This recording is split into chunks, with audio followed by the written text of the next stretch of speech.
All right, we are live on the internet. Good evening, good afternoon, good morning, wherever you may be, whenever you may be. This is Dave, and we are about to start the Alien Invasion Podcast, episode number 106. Our guests are about to arrive.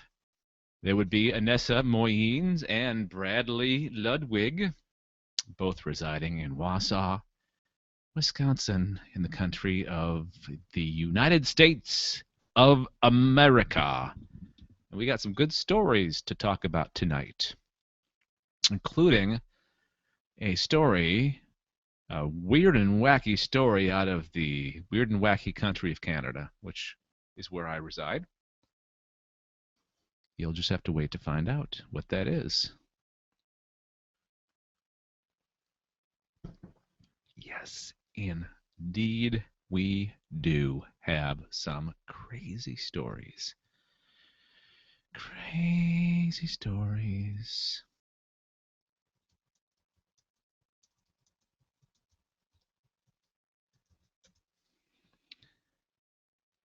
And we're having difficulties this evening as well. Having difficulties getting the co-hosts on the Hangout.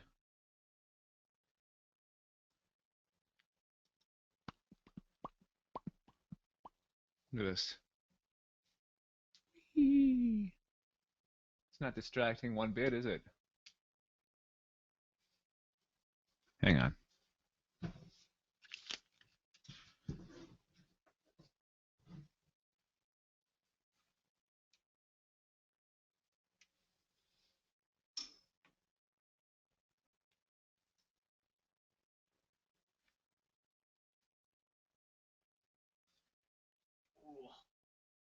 No.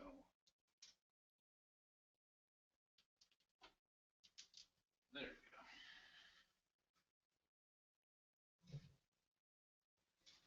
That's better.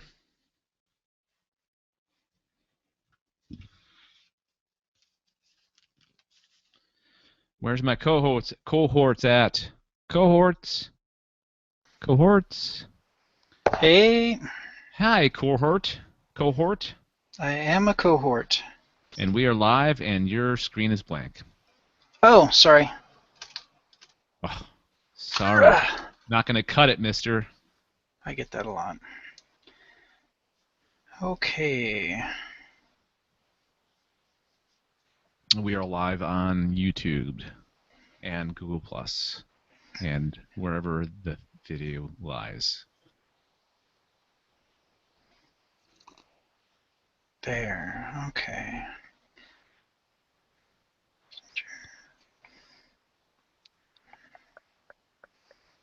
Okay, there. What's the deal with your computer? Let card? me tell you a story. I went to put in the sound card and I noticed how dusty everything was. Oh no. So I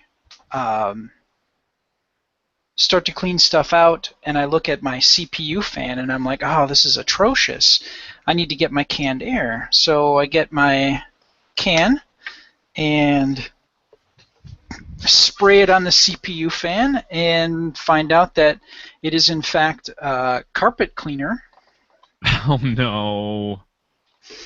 And thankfully it was so filthy that the dust that was caked on it absorbed the majority of the blast. Unfortunately, the fan is that it's like a cheap CPU fan. So I undid the quick release garbage and pulled it off and found that nothing got on the CPU. Everything was pretty clear. I had a drop of liquid that got on the motherboard, but I quick wiped that off, and no harm, no foul. Unfortunately, when I went to try to put it back on, it wasn't seating properly, and I'm nervous about the whole CPU fan thing anyway. So I just cleaned the bits off and took it to work, and Neil, who is our IT guy, I handed it to him and I explained the situation, and he helped me out. But he's like, I put the fan in, but a couple of little tines that are supposed to hold it to the motherboard broke. And before he could finish the word broke, I jumped on my computer, went to Amazon, and purchased a new fan. And I picked up the like 2-week trial or something like that of Amazon Prime. So I got it this afternoon and installed it with minor complications, but it all worked out because obviously I'm using my computer right now. So good job. yeah, it's up, it's running. The new audio card has been installed. I found out that the issue with my sound on my computer before was not my sound card, but in fact my speakers are dead. But that said, now I've got a good sound card for podcasting, so not really out anything. No. Good job. Good work. It turned out all right. Yeah. You know, projects like that, even though they're a pain in the ass and you run into problems that you didn't think you would, you actually come out feeling a little bit like you accomplished something, like you learned something. You came through the experience. You know, you survived the experience.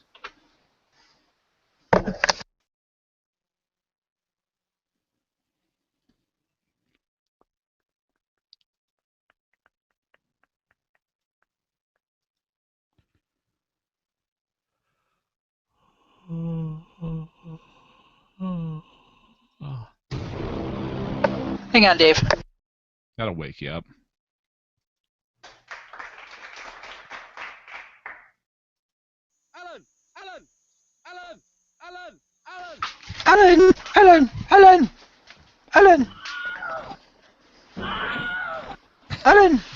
Alan. I don't play with the soundboard enough. Oh,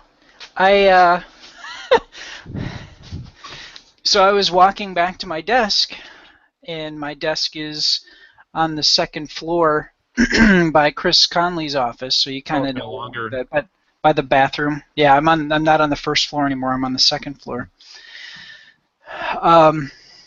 So I was taking care of something. I'm walking back to my desk, and I walk by the 3 prod rooms along that wall. Mm-hmm. And Vanessa Ryan goes, "Hey, Brad, can you read?"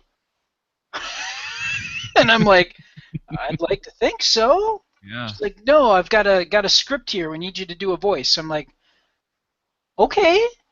So yeah, I recorded. I don't know if it was a spec spot or the real deal, but I recorded something. I'm surprised it took you that long to actually have somebody rope you into doing something like that in that place. I really don't have what I don't think is a good voice for reading copy. I have a higher pitched, somewhat nasally voice, so I don't really see myself. I don't think it's terrible. I mean, I've heard worse. I've heard worse on spots.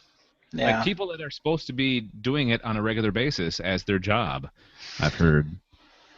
So when I did the spot, I tried to drop my voice down lower, and I was working on developing my radio voice, I guess. So Nice, very good. Anyway, that was weird. What was the spot for? It was for Freddy's Mexican Restaurant in Burnhamwood, or Wittenberg? Burnhamwood. Okay. Yeah, it's kind of the same place. Sweet. And it was a 2-part deal. There was a person called Tex who spoke to the the more American cuisine that they had, like steak and whatnot, and then they had Mex who spoke of the Mexican cuisine that they had. So it was a Tex-Mex argument, and it was kind of interesting having a argument with nobody else in the room. and trying to, get your head in that space that you would do that properly. So, Welcome to radio audio commercial production. Done yeah, that many times. So which one were you, Tex or Mex? I was Tex. Did you do a Western / Southern accent? But I tried to do what I thought was a low budget Sam Elliott voice. So Ah, nice. Very good. not Can't go wrong with Sam Elliott. yeah, you really can't. I mean, incredibly low budget.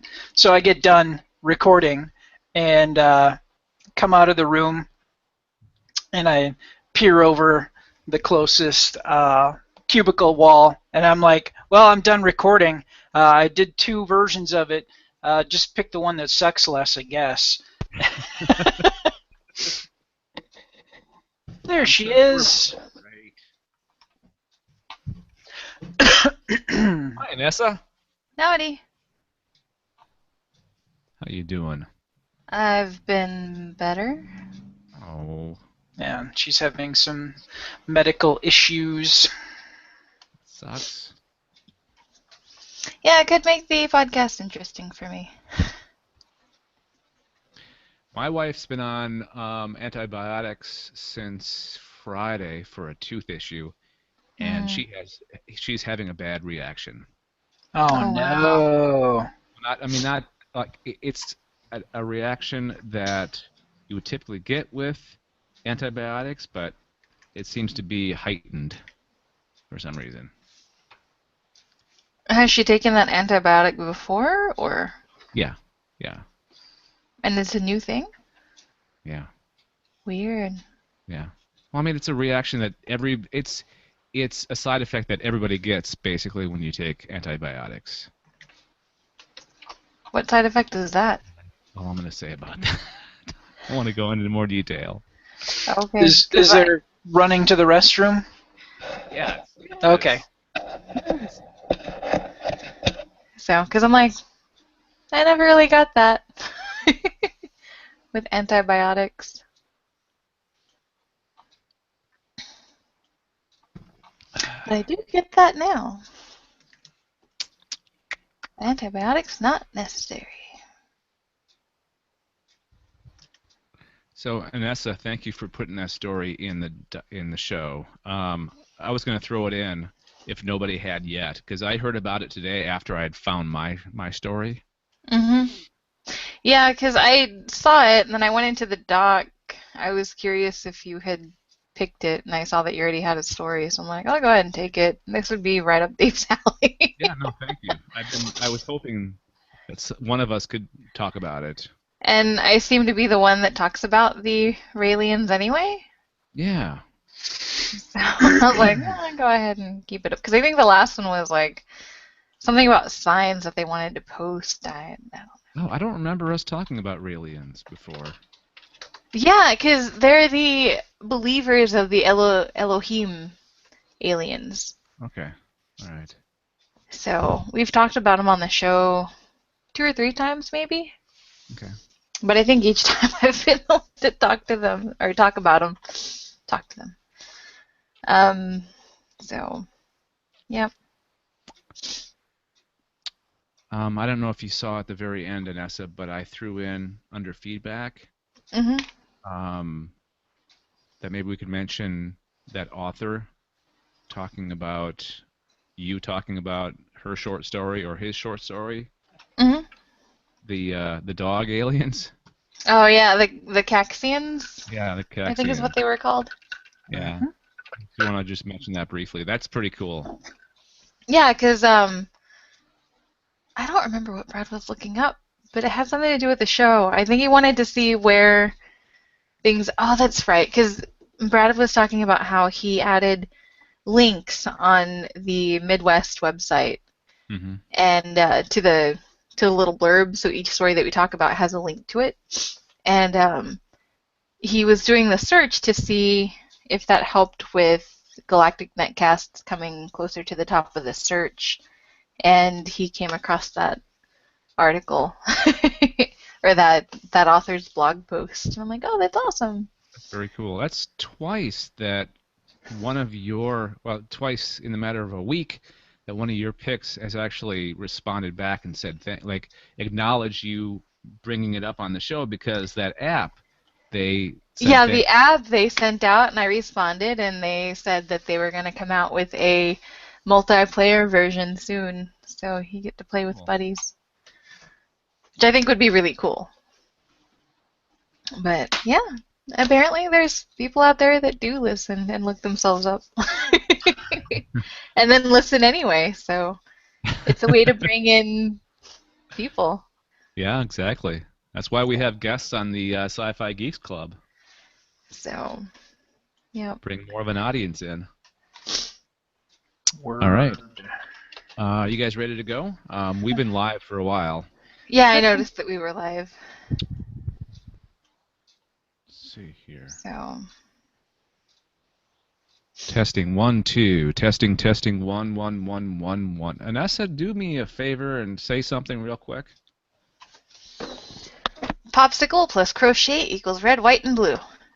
All right. I didn't know that, but that's awesome. Okay.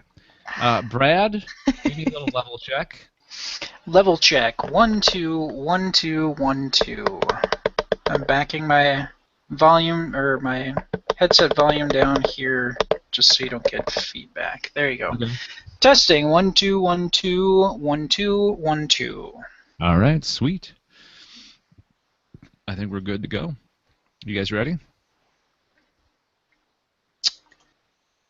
Yes. To make the magic.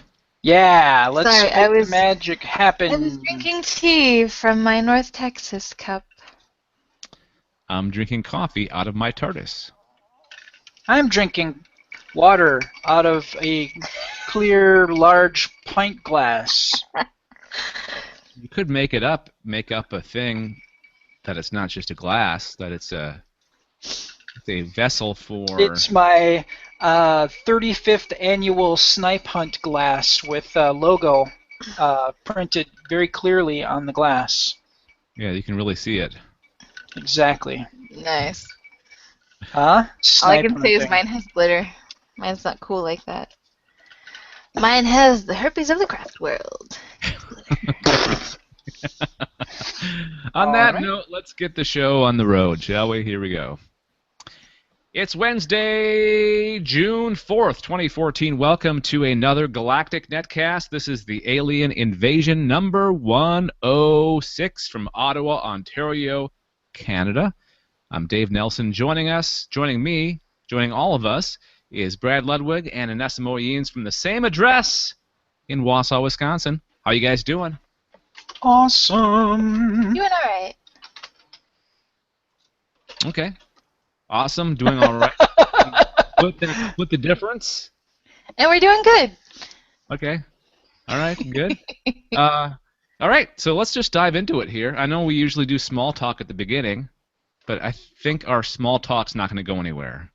We did a lot of small talk before the show. Pre-show small talk. So I guess we got it out of our system, and we can get the show on the road.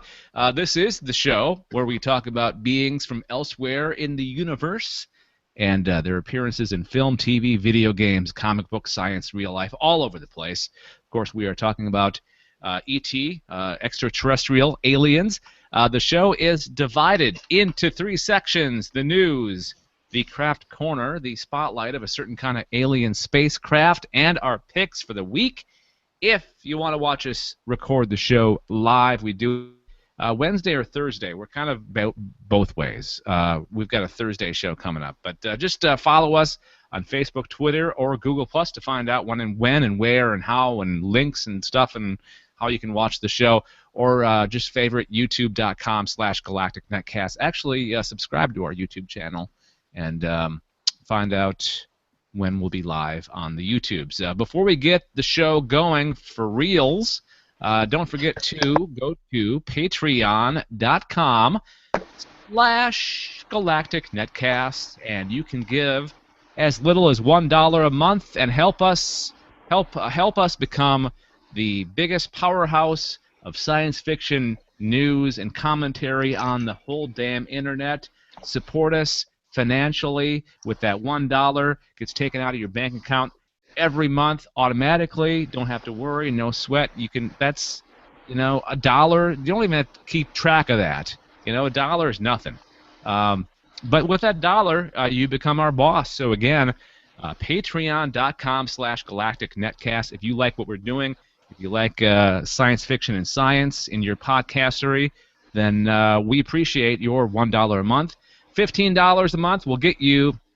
You can become a guest on the Sci-Fi Geeks Club podcast.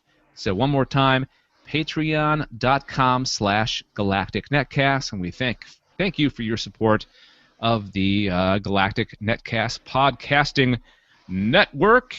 So let's start the show with the little bit of this right here. In the news. And in the news, Brad has the first story. That I do. First story. So we've been talking about Jupiter ascending for a while now, and Jupiter ascending is the Channing Tatum, Mila Kunis, Wachowski siblings sci-fi epic that was going to be, and I say that was going to be released in about 6 weeks from now. So it was like an beginning of August release. Yeah, that's not happening. We're 6 weeks away from the film being done, and the Warner Studio president of domestic distribution basically said, we're going to be delaying this thing, and it's not uncommon for delays to happen, and this is going to be coming out about the time that the Lego movie did, and just this past late winter. The thing is, and the question that's being raised is, if you've shot and put together a $150 million film, would the production schedule have gotten that far behind that 6 weeks out you still don't have all your effects done and ready to go? My theory is they're scared. They're scared of the competition. They're scared that I think they want to release it at a time when these big blockbusters of the summer aren't coming out against them. Yeah. It's so there's a lot of rumors kind of going around now that the movie's complete crap, of course, and that they want to take the extra, and we're talking 7 months that they're talking about pushing it back. Yeah, that's quite a bit of time. But of course, Warner countered with, well, World War Z got pushed back, and look how that turned out. So,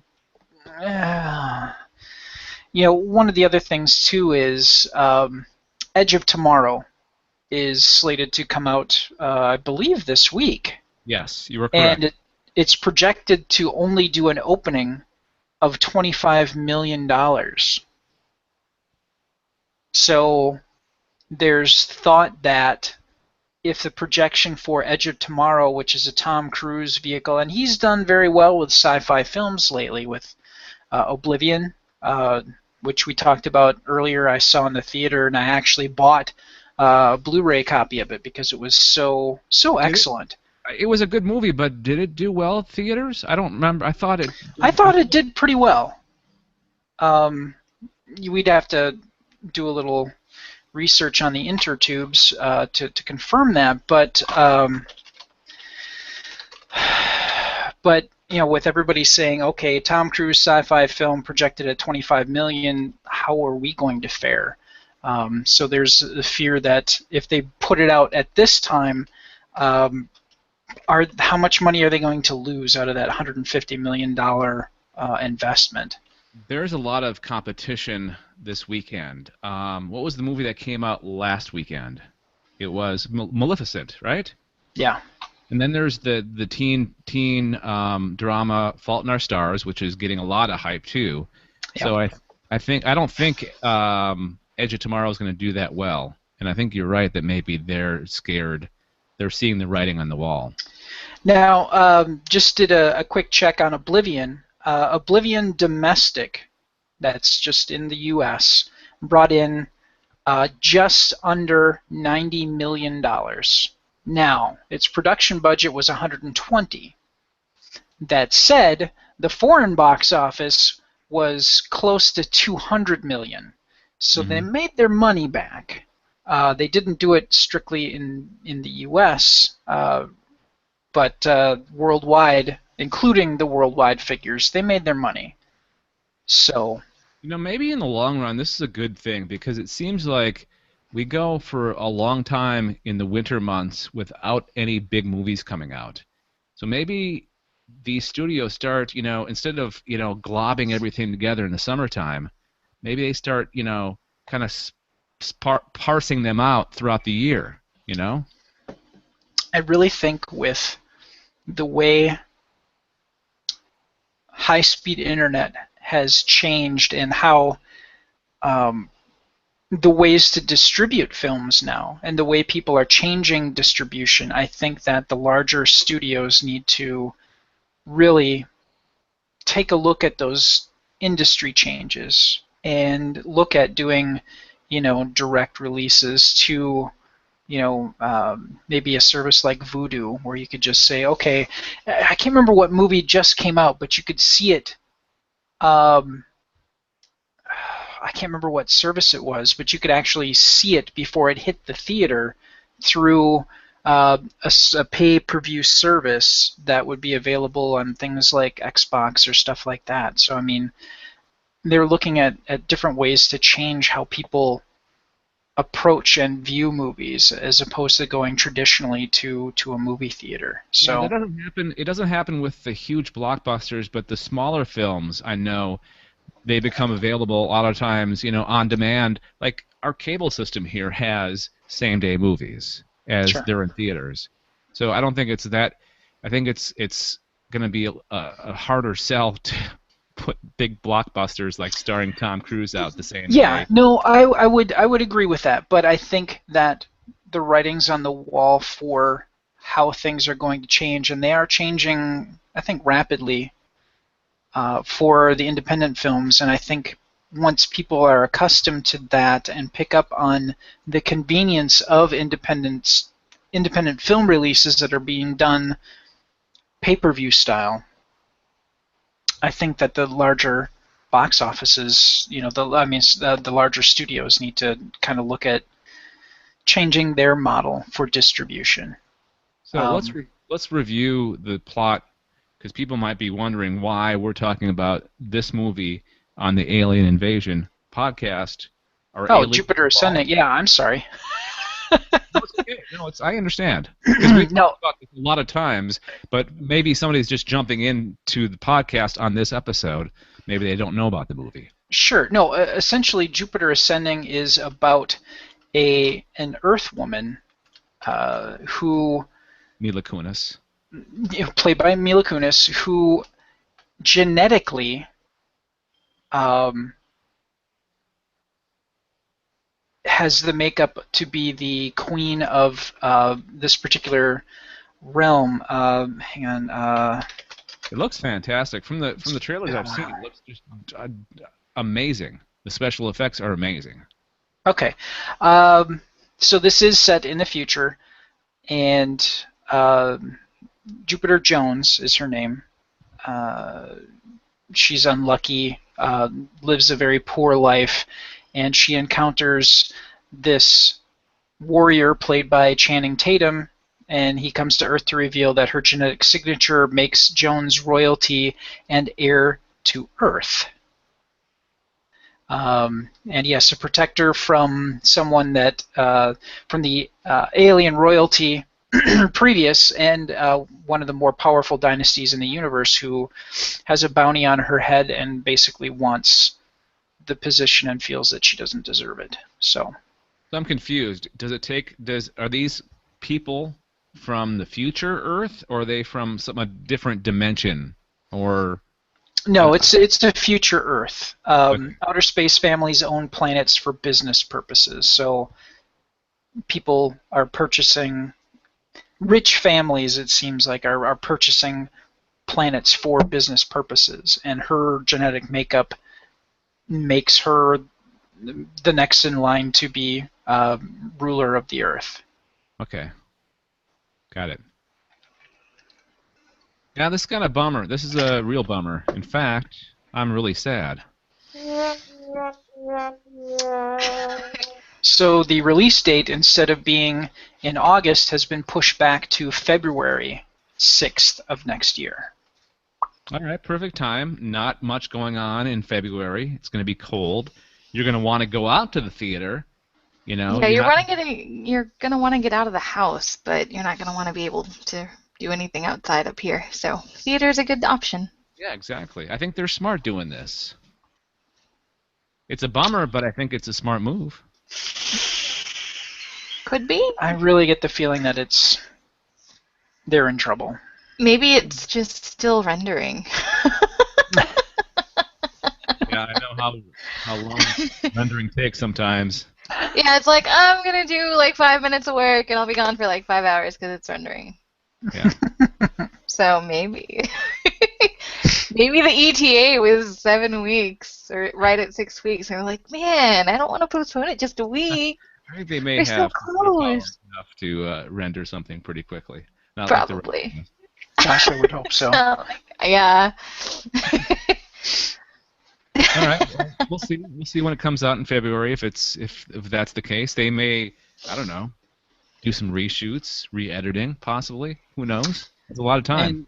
And the story that I grabbed here that this is from our from Dark Horizons, and we'll have the link in the show notes so you can read all of the details on it. And there's also a link to the original Los Angeles Times article where they have the interview with Dan Fellman, who is the studio president's domestic distribution head. So. All right.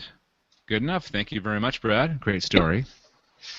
Stay on the subject of movies. Sigourney Weaver eyes new Ripley adventures. The actress, of course, known for playing Eleanor Ripley. Or no. Hang on.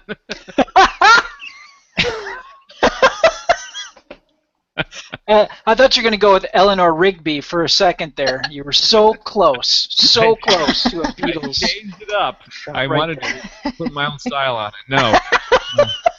Ellen Ripley from the Alien franchise, she was at the Hero Complex Film Festival in Hollywood over the weekend, and during an in-depth Q&A between screenings of the original 1979 Alien and its sequel, the 1986 film Aliens, she said, had we done a fifth one, I don't doubt that her humanity would have prevailed. I don't feel like there is, or no, I do feel like there is more story to tell. So she's hinting at her desire to maybe do one more Alien film. She reminisced about her time as Ripley in the film franchise and went on to speculate what shape a possible fifth film could take, much to the delight of the audience, I'm sure, because in her words, she thinks that the audience is kind of desiring another Alien film. But I don't know how her character could be involved in another Alien film unless they kind of went back in time and changed the timeline or something like that. Because she died, right? Right? Well, that's a good question, because I watched the first two, and I think by the time she got to the prison world one, I kind of stopped. Yeah, and I think she died, and spoiler alert, I think she died in that one, but they brought her back, like cloned her or something. Yeah. Yeah, there was one that I don't remember if it was the third one? Fourth one? I don't know. But yeah, I remember they had cloned her or something to bring her back. But I don't remember which one it was. It was whichever one had like the little baby xenomorph hybrid thing that like went out the air chute. I'm pretty sure that's the fourth one because she's talking Is that about the fourth one? She's talking about doing a fifth one, and the third one was the prison. So the fourth one had her as like the cloned version of Okay, her. so yeah, then it was a fourth one that I've seen. Maybe I didn't see the third one. Maybe I just saw 1, 2, and 4. Okay. Anyway, well, I mean, let's see. She said, "I feel." Okay, this is what she was talking about. I feel a longing from fans for the story to be finished. Adding, I could imagine a situation. I could imagine a situation where we finish telling the story. I wonder if she knows something that we don't know. The actress related many behind-the-scenes anecdotes, Anecdotes. There you go. including one involving the infamous chest-bursting scene, saying, "We forgot we were actually making a movie. It was so real to us and convincing. I can't believe two guys got under the table and made that happen." She also paid tribute to the Swiss surrealist artist H.R. Geiger, who died last month at 74. His work served as a direct inspiration for the Alien. He also worked as a special effects consultant on the film, which won a Oscar for its visual effects. Weaver also said the film's politics were a big part of Alien's lasting cultural relevance. A lot of corporations are still characterized by the same kind of greed as the film's Weyland-Yutani. She said it's an idea that unfortunately is very alive in our world. So, sounds like a very interesting Q&A with Ms. Sigourney Weaver, hinting at a possible fifth film. Let's play some brain games here and figure out how that's going to happen. Like, because I mean, they're rebooting basically the Terminator series with Arnold, and he's getting old. So there's got to be a way that they could bring her back as Ellen Ripley, in a way. She doesn't look bad for her age. No, she looks fantastic. Yeah. So, I mean, a little bit of makeup, the right lighting, and I think she's good to go. There's some things you should just let go, you know? I really loved the first two films. I barely remember the third film. Obviously, I didn't see the fourth. I don't know. I think there's a point where you just you let it go before you totally wreck it, or they have to completely reboot it.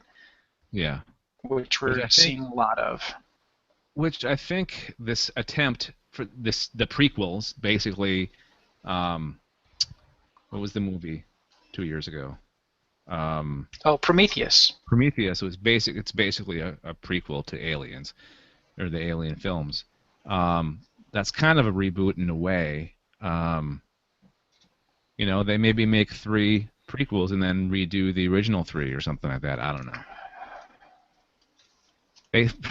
Brad, Hollywood likes to do remakes and reboots. I know, and it's just so horrible. There's some things not everything needs to be rebooted and redone. Yeah, redone. And a great movie like Edge of Tomorrow, which is an original science fiction concept, unfortunately, is probably not going to do that well. But it's from what I've heard, from what I've read, it's a great film, the great original story, you know. And it's too bad that people are so gaga over, you know, well, I mean, you could throw comic book movies in there as well. That and remakes. People like familiarity. Yeah. This is true. Yeah, I think the other thing too is people are more willing to wait until it hits Netflix or Redbox or whatever, so you don't see that necessarily see that traffic to the theaters anymore. It's expensive to go to a movie. I mean, I went into the summer thinking that I'd like almost, you know, try to hit as many of the movies as I could. Unfortunately, my financial situation's not where, you know, I can do that. So I'm thinking, I'm picking and choosing and going, you know, I can see this when it comes out on DVD this fall. Yeah. So, oh well. But Alien fans got to be pretty jazzed about this. I mean, you know, that would have been pretty cool to be there, to, you know, be in the same room with Sigourney Weaver in the films, you know, playing the films that she was in, and then hearing the backstories. I mean, the backstories had to be pretty cool. Oh yeah, there's no doubt that would have been a great event to attend and get the details of things that you didn't really hear about. I wonder if any of that filming creeped her out. You know, I mean, I'm sure that she knows that it's not real, but with the right lighting and I'm sure it did. Yeah, I'm thinking even with the if depending on the type of acting you're doing, you have to convey those very real emotions. Where do you have to put your head at to really convey that? And you know, what kind of nightmares do you end up with? Yeah. You know, doing stuff like that. Got to kind of get in your head a little bit. Yeah. All right. So we'll see what happens with that. Story number 3. I was really hoping I heard about this story either yesterday or earlier today, and I did some Googling real quick. Found it. I was going to give it to you guys to have on the show, but Anessa beat me to it. So Anessa, what are we talking about? And you didn't go to the conference in Ottawa today? There was a conference in Ottawa today. What? Yeah. Okay. So for everyone else wondering what we're talking about, I've mentioned them before. Well, I've mentioned the alien species, the Elohim, and the believers of the Elohim are the Raelians, Raelians. The founder is a French auto racer and journalist, Claude Raelian, and he founded this whole religion that's based on the belief that you have these extraterrestrial species called the Elohim, and basically they go around, I'm trying to remember if they do the panspermia thing, Oh yeah. help with life on other planets sort of thing. Yes. So, the group believes that the Elohim will return to Earth at some point when a suitable embassy is built specifically for them, and the embassy would naturally be equipped with a landing pad for the Elohim spaceships. Now, the guy who founded this religion that believes that the Elohim will be coming back one day goes by Rael, and so his followers are the Raelians. And they want to build a an embassy for the aliens in Canada. They don't care where it's built in Canada as long as it's not in the Arctic Circle of Canada. So they want to be in basically the southern half of Canada where civilization resides. They don't want to be out in the middle of nowhere. They've been rallying, or I guess lobbying, for the embassy to be built in Israel, but that's gotten shot down like repeatedly. So they're moving on to Canada. Why? Okay, why Israel? Is there a reason? I honestly don't know. Is it because And the story doesn't really say. I don't know if maybe it's one of those Holy Land sort of things, or maybe that's where the Elohim originally started everything at. I don't really know. Civilization is close to there, right? Right. So that might be why they were going for Israel. They have updated their logo because the original logo kind of looks, if I remember, it looks like the Star of David, but with the swastika in the middle, which I'm sure didn't really go over very well. Yeah. And so they turned the swastika into like this little swirly design in the middle. So.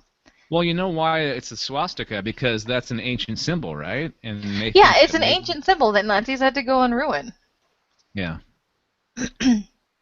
But, so yeah, they feel that Canada would benefit from an economic impact of tens of billions of dollars in the long term if they are allowed to build this embassy there. Tens of billions. Tens of billions. That's Wow. really big numbers. Yeah. Pretty confident. But Daniel Turcotte said in a press release that in addition to the tens of billions of dollars in the long term, the host country of this embassy will improve and enjoy an immense prestige being the interplanetary hub. The residents of this country will be the first to benefit from the Elohim's very advanced technology in the fields, among others, of biorobotics, nanotechnology, medicine, transport, and communications, as well as an access to some resources of energy currently impossible to imagine by our scientists. Neato. Yeah. The Win-win. Raelians, huh? Win-win. They're dreaming big.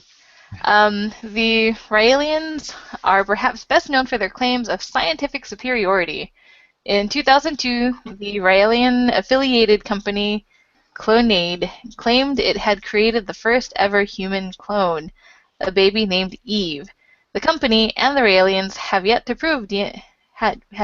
provide DNA proof of their claims. More recently, the Raelians have focused on spreading their free love message. In 2010, Rael called on Tiger Woods. What? Oh, I assume it's supposed to be Tiger Woods. Typo.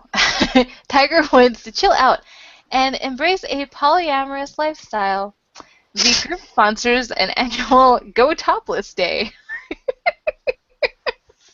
Well, this is the Because that's totally relevant to the story. Canada is the perfect place for these guys and that embassy because there's you can run around topless in this country. Well, there's nude beaches. Yeah. They could have it in New York. Going topless is not against the law in New York. That's not? No.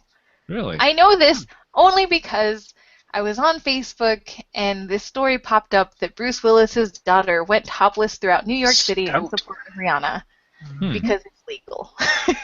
I know that. That's how I know. But if you want to learn more about the Elohim, you can listen to a previous episode titled Almonds, which is episode number 41 of the Alien Invasion. I wonder where we got that title from. I'm always wondering, what was going through I remember. It actually has to do with the fact that all of the aliens have almond-shaped eyes that we talked about. Not all of them, but more often than not, they have almond-shaped eyes. And we were like, almonds. We should play the Alien Invasion title to try to figure out what the hell we were thinking or where the title came from. Yeah, that would actually be kind of funny. Just at the end, pick a title and be like, do you guys remember this? What were we thinking? What crap did Anessa say? Usually the perpetrator. So the Raelians held a press conference in Ottawa then. Yeah, it was supposed to be Wednesday. I think this article came out like a day or two ago, and so it would have been today. Okay. Damn it. At least they didn't specify which Wednesday. I know. If I had seen this earlier, I didn't see it till like late this afternoon. I'm like, oh man, I totally could have sent it to Dave and be like, you need to find out where this is. I could have been like a reporter. I know. You could have been on the scene live. I know. Damn it. Okay. Dave Nelson reporting. Yeah. Next time we'll plan ahead better. All right. Cool. Well, I for one welcome our what are they called? Raelian overlords. Oh no, the Raelians are the religion. The Elohim are the aliens. Elohim. I for one welcome our Elohim overlords. Which sounds very Hebrew. Yeah, it does. Elohim. It probably is. Yeah. Well, Canada would be the place for something like this. They're very welcoming here. They welcome everybody. It's very darn nice. Accepting. Surprisingly enough, Wausau's been very welcoming too. That does surprise me. Huh? That does surprise me just a little bit. Just a tad. I know. Well, because like there's been a couple places that I've gone and people will ask like where I'm from, or we were at a gas station one night after going to find the geographic center of the Western Hemisphere, northern half of the Western Hemisphere, and we stopped off at this gas station, and some guy just got done putting gas in his truck. I was like, Texas, what are you doing up here? And then we all stopped and chit-chatted for like 5 minutes. Very nice. So, yeah, and we went to this little Mexican supermarket type store. Um, and I was talking to the guy there, and so he's like, well, on behalf of all the Mexicans, welcome to Wausau. Oh my God. So surprisingly, people have been friendly so far. All right. So, Well, let's hope we can be that friendly to the Elohim when they arrive. here's hoping. All right. As long as they don't land in Quebec, they should be fine. Yeah. Before we move on to the Craft Corner, we would love your feedback on anything and everything that we talk about here on the Alien Invasion Podcast. There's many ways that you can give us feedback. There's the email address, galacticnetcasts@gmail.com. You can also call our voicemail number. Call it 805-328-3966, 805-328-3966.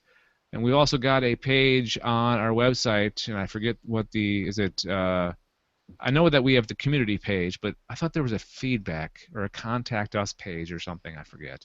Anyways, galacticnetcast.com, go there, I'm sure you can find the link. And contact us, leave us feedback on any of the stories that we've talked about on this or other shows.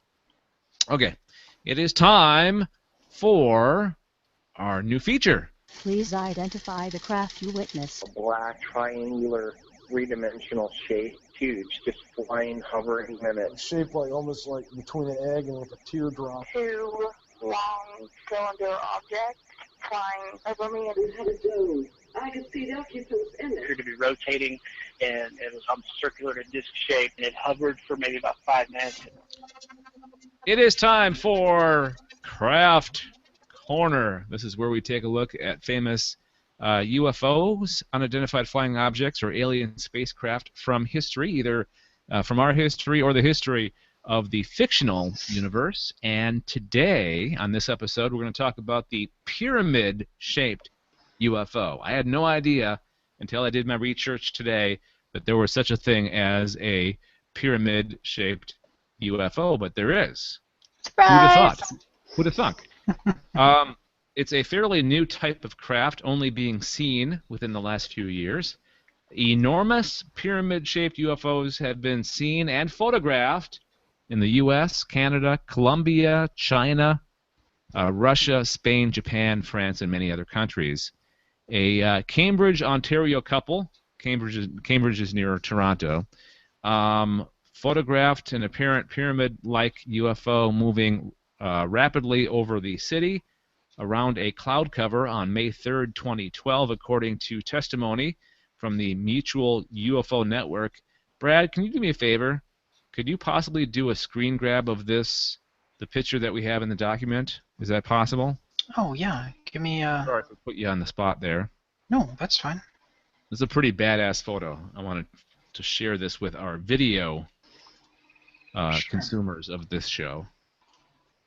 YouTube.com/GalacticNetcast. You can watch the show if you only subscribe to the audio podcast, and you can see the image that Brad is going to put up on the big screen. Oops. There we go. On the tote board. There it is. Give me a sec here. I'm going to... So maybe harder to see. There it is. He's circling his mouse. Yep, I'm circling the crosshairs around where the pyramid is in the cloud formation. It's very distinctive. You can definitely see it.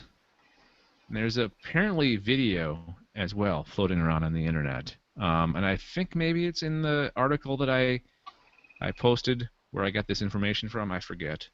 Anyways, that's one of the reported sightings of the pyramid-shaped UFO. In January of this year, a large pyramid-shaped UFO was spotted over Bulgaria. On September 17th, 2011, a pyramid-shaped UFO was spotted over a Chinese power plant. According to Michael Cohen, I have no idea who this Michael Cohen is. He could just be a guy on the street. He says most UFO researchers have concluded that the various pyramid UFOs seen recently above various cities across the globe are connected. The recent pyramid UFOs seen over China and Colombia are particularly similar and might well be the same craft. UFO experts have debated as to whether these are the craft of an extraterrestrial race that has just chanced upon Earth, or are these the spaceships of a civilization that has interacted with humanity for millennia, perhaps inspiring the building of ancient pyramid structures from Egypt to Central America. Maybe these guys are the Elohim. Elohim? Elohim? Elohim? Hard. I don't think so, because I want to say that originally when this Rael guy first encountered them, I think they were in a bell-shaped craft. Oh, okay. I think. Either that or I'm confusing them with someone else. Okay. But Brad, unless they've updated their design, which is very possible. They could have gone from bell-shaped to pyramid-shaped. Maybe it's easier to build. That's less of a structural load. Well, you have to like smooth things out versus a pyramid where you just have to end up with all even sides and all together. Some of the videos on this article, that if you're watching our video, Brad's got it up on his screen. A couple of these videos look obviously faked. Yeah, I'm not. Yeah. But there's one or two that look pretty real, quote unquote real. I think this is one of them. There's some pretty good UFO YouTube series on the YouTube. Yeah, this is a good one. This one not as distinctively pyramid as the others, but looks somewhat pyramid-like, sort of.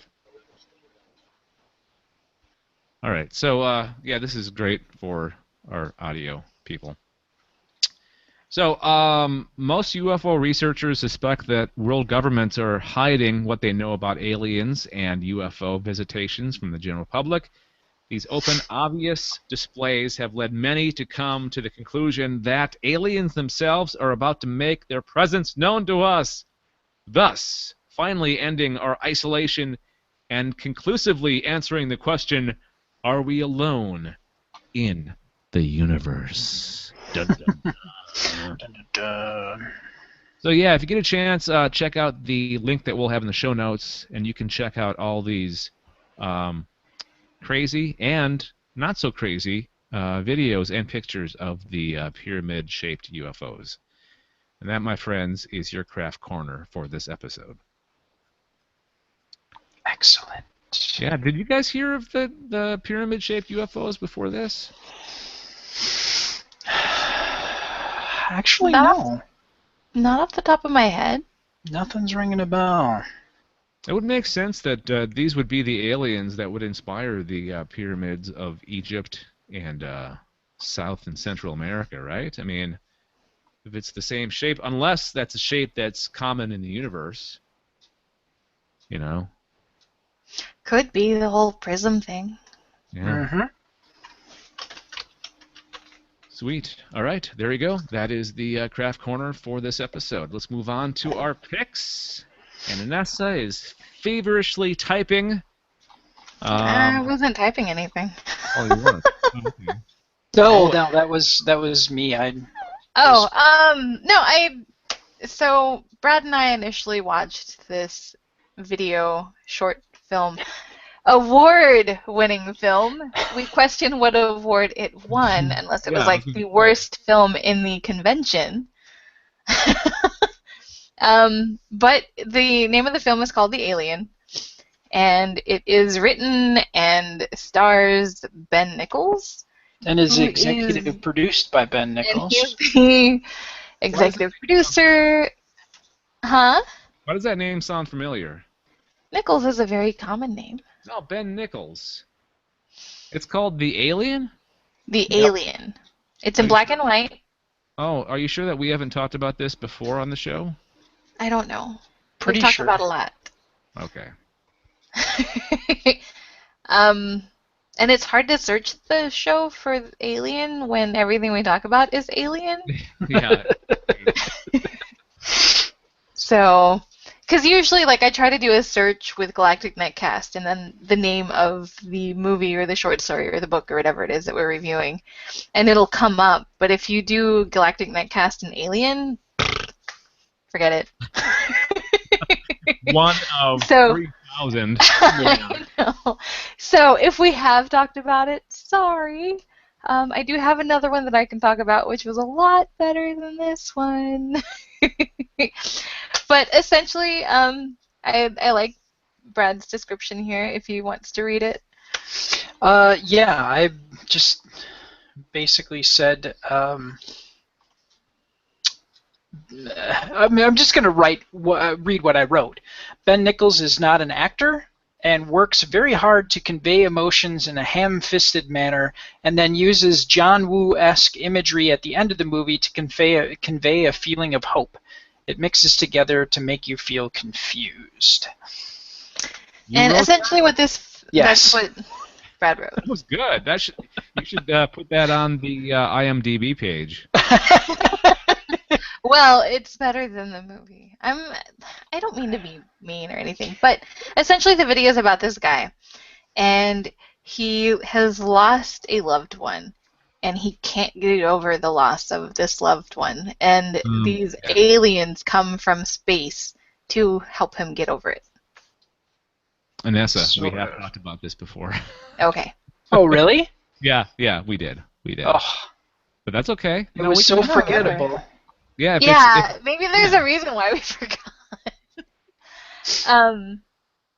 But no, and then after this, Brad went to go work on sticking stories in the dock, and I was putzing around on YouTube on the Xbox, and I did find a version of Lifted that we had originally noticed on YouTube, but it wanted us to purchase. But thankfully, someone else uploaded the video to YouTube, and we didn't have to purchase it. Take that, Disney's Pixar. But yeah, so I ended up watching this little short film called Lifted. It is by Pixar, and it's maybe like 5 minutes long, and I got a kick out of it. It was really cute, but it's about not so much the abductee in an alien abduction, but the training that an alien has to go through, and basically think of a 16-year-old taking his driver's ed exam to get his license. It's essentially the same concept, except there's a little alien that is trying to get his certification to abduct humans. That is funny. Miserably. That's a great concept. Yeah, and he's failing miserably. He's adorable. There's like a few thousand switches that look identical, and he's trying to easily abduct this person out of bed without waking them up and out the window, and he keeps missing the window, and they keep hitting their head on the wall. But yeah, it's funny and it's adorable, and I think even if you don't really care much for animation, I think you'd get a kick out of it anyway, Dave. Well, it sounds good. I'm embracing animation. I've watched a lot of animation since I moved to where I'm. Yay, Stephanie! Hey. Yeah, she's been a very good influence. So, Definitely. no, you guys should sit down and spend 5 minutes to watch Lifted from Disney's Pixar. It's cute, and I love the concept. But All right, so thumbs up for Lifted, thumbs thumbs down. up for Lifted, and 2 stars for the alien.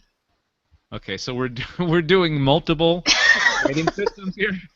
We are. Okay, so what, out of 5 stars, I'd give Pixar's Lifted like 4.5. Wow. Okay. I don't know. I just really liked it, and I got a kick out of it. So. Good. All right. And the I'm glad alien we- was adorable, so that helps. It was awesome that you could redeem the first one with the other one. It's- Yeah. You washed your mouth out. You washed the alien crud out of your mouth with. With lifted, yes. So All sorry, right. the alien person, Ben Nichols. Yeah, it was sad. I mean, I honestly want to say that he was trying to do some complicated things, and I don't think he had the experience. And he had some very solid ideas of what he wanted to do. It was Yeah. just execution of those ideas that were just not as good as they could have been. As I recall, he has done a number of other short films. Possibly, probably. I'm gonna real quick look him up on IMDb just to see what comes up, because that may be one of his first films, and if that's the case, he may be getting better. Well, here's hoping. Because he has good ideas. Yeah. Oh, he's not coming up on IMDb, so maybe he's not a filmmaker. I don't know. No, to me, this kind of reminded me of maybe someone that has just started going to college and is maybe not like just started, but just started actually taking classes where you have to do projects on film. And this kind of makes me think of something along those lines. Yeah. Where it's kind of like getting your feet wet, basically just using and showing that you know how to use Adobe Premiere and After Effects and whatever other software program that they use. Yeah, it's a great student film. If it is a student film, it's a great student film. Yeah. So. All right, cool. Thanks, guys, for your 2 picks. I will wrap things up here with my pick. It's a movie called Unidentified. It's a 2013 found footage film. That means it's one of those films where it's all shot via like handheld cameras that somebody was actually, either their camera phone in this case. No, this was not a camera phone. This was an actual camera. Anyways, so the premise is these guys go on this trip to Las Vegas. On their way down there, they stop in some place in Nevada, and it's like an alien-themed diner, and they run into this guy that tells them the story of seeing an alien out in the middle of nowhere. So they go out to this like location, and they get freaked out, and they get back in their car, and they go down to Las Vegas and do their trip that they were setting out to do. And then on their way back, they drive through this place again, and all hell breaks loose, basically.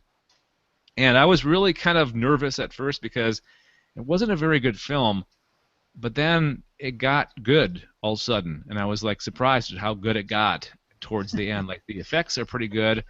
One effect was the camera gets lifted up because of this alien ship. I guess it had some kind of effect on like gravity, and it got taken up with the ship.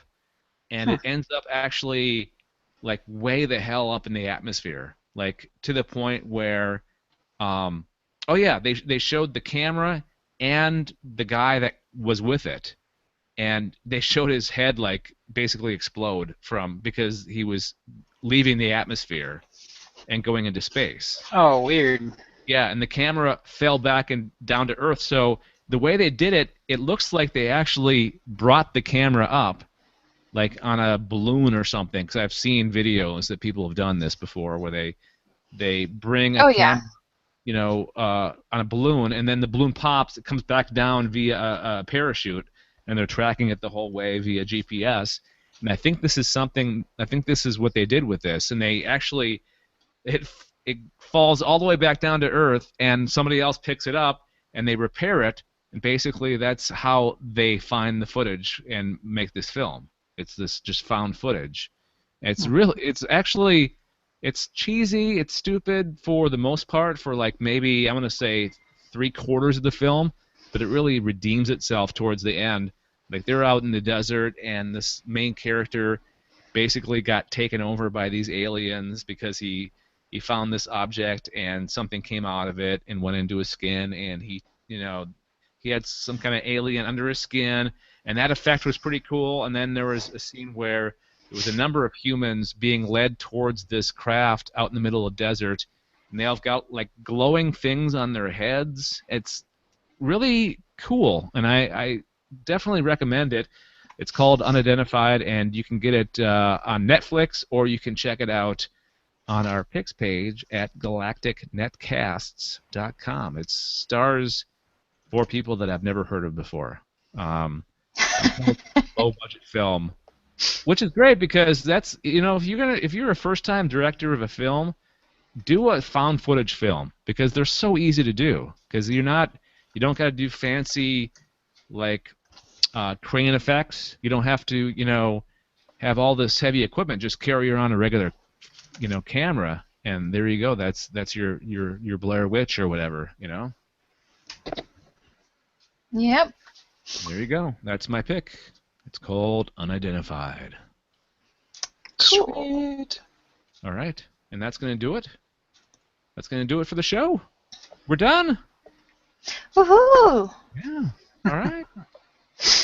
Again, we'd love your feedback. galacticnetcasts@gmail.com. 805-328-3966 is the voicemail number. If you have a suggestion for something that we should talk about, let us know. Follow us on Twitter, Google+, and Facebook. Give us suggestions there as well. And throughout the week, we pipe in some sci-fi and science news to keep your appetite wetted. Don't forget to subscribe to us via iTunes, via Stitcher, Smart Radio, or just Google Galactic Netcast. If you do the iTunes route, go ahead and give us 5 stars and a review on iTunes. That way we get more subscribers. And there you go. We do have a real quick thing of feedback, and it involves one of Anessa's previous picks on a previous episode of Galactic Netcast, or of the Alien Invasion. You want to tell us about it, Anessa? Yeah, actually. So Brad was on his phone checking out, or rather he was showing me that on one of the websites where our podcast gets posted to, the little summary that he includes now includes links to each of the stories that we talk about. And as he was doing a search for Galactic Netcasts, he came across a blog post from an author whose short story I talked about a while ago, March 5th to be exact. And if you guys happen to remember, I talked about a short story called Dog Aliens, and it is by Charisse Kelly. And it's essentially about these dogs. Well, it talks about how dogs are aliens, and there's various types of dog aliens, and they're fighting each other and basically trying to mine stuff to send back home to use for fuel and whatnot. And she writes that Galactic Netcasts, Anessa, I'm assuming this is autocorrect, Alana Magnus Muyines. That's great. She just didn't delete the Alana Magnus, because I'm pretty sure I've seen my name done like that before by autocorrect. But she said that I said some really nice things about how she reported on the Caxian aliens on Wednesday, March 5th, 2014. She talked mostly about I talked mostly about the Dog Aliens short story, but I did say that I had read some of the Dog Aliens, Ralph's name, in order to fill in details I needed to for the Caxians on the show's creature feature. So, yeah, she just goes on and says that where in the podcast it starts, and she said it goes on for 11 minutes, and listening to it made her day. So, and she puts a link to the show. And we also got some feedback from your pick from last week, too, via Twitter, right? Yes. So my pick from last week was an app called Battle Suit Runner. And it's similar to like the zombie apps. Like you go out to exercise and you're running along and you're listening on your headphones and you've got like this storyline playing along, and you have to avoid, rather than zombies, you have to avoid aliens. And they were really pleased that I gave them a positive review, and they said that they have a multiplayer mode coming soon. Sweet. So we can look forward to that. as well. So you don't have to battle aliens by yourself. Soon you can recruit friends. So next you're going to hear from Ben. He's going to be like, why you dissing my movie? Why you hate? It was a good effort, Ben. It just fell short in my book. I'm sorry. No, it's awesome. Feedback either way is great. So yeah, no, and I mean, it's good whether it's positive or negative or kind of neutral, because at least you have something to go off of to improve. Yeah. So Ben, keep at it, Ben. You'll get better. you have promised. If Yes. you've made more stuff, I'll have to look it up, because maybe you've gotten a lot better since then. It's been a couple years. So that's going to do it for the Alien Invasion Podcast, episode number 106, and another Galactic Netcast in the books. Hey, final thoughts. Brad, what do you got?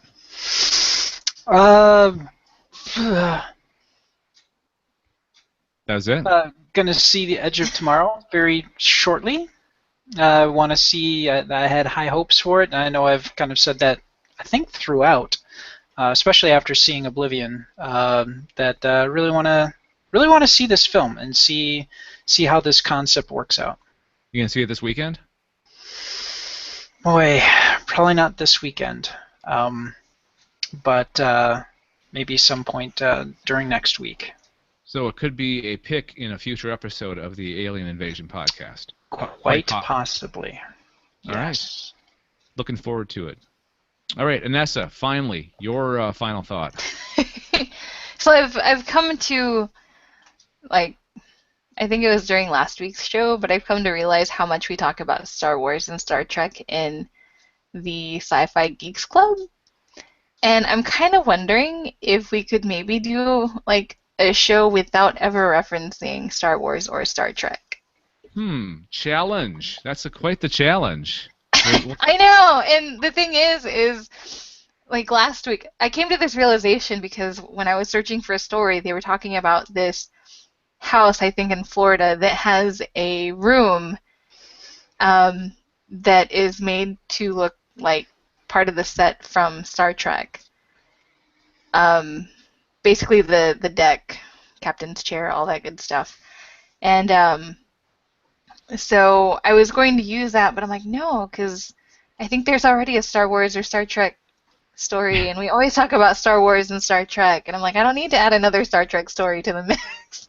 Well, it's hard to ignore Star Wars, particularly now with filming getting underway for Episode 7 and cast announcements and there's it really is, but I was just kind of wondering last week and remembered this week, like, I wonder if we would be able to go an entire show without referencing Star Wars or Star Trek. I try not to bring a Star Wars or Star Trek story in, but it never fails. One always pops up, so. Yeah. So one of these days, baby. One of these days. Maybe we should be like, next show, we're just going to try not like tonight's show, but, next week. I get it. Right. In a week or two, we'll pick a date and be like, Star Wars, Star Trek free. See how it goes. While Anessa's talking about the Sci-Fi Geeks Club, make sure you subscribe to that. That's our other podcast, basically a round-table discussion of the week's science fiction news. So look for that as well from Galactic Netcasts. And that's going to do it for the Alien Invasion, and we will talk to you guys next time. Yay! See you, Dave. Bye. Bye. Bye.